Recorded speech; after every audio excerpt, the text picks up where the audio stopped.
আজ আমরা simple সেন্টেন্সকে complex সেন্টেন্সে রূপান্তর করা শিখব।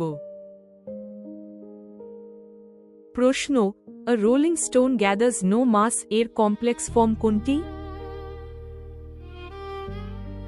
এটি সেন্টেন্স রূপান্তরের বিষয়। আমাদের সঠিক কমপ্লেক্স বাক্যটি বেছে নিতে হবে। বিকল্পগুলো দেখি। Since a stone is rolling, it gathers no mass. B.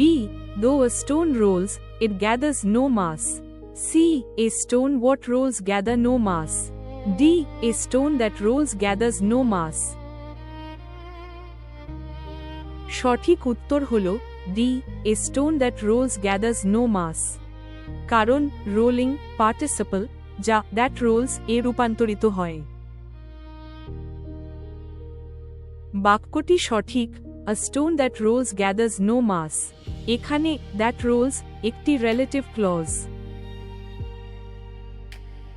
সাধারণ ভুল হল সি তে what ব্যবহার করা, কিন্তু সঠিক রিলেটিভ প্রোনাউন হল that।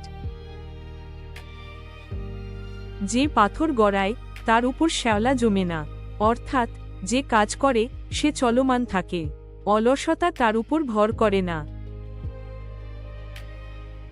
এখন নিজে চেষ্টা করো। A broken chair is useless এর কমপ্লেক্স ফর্ম কি? A. A chair which is broken is useless. B.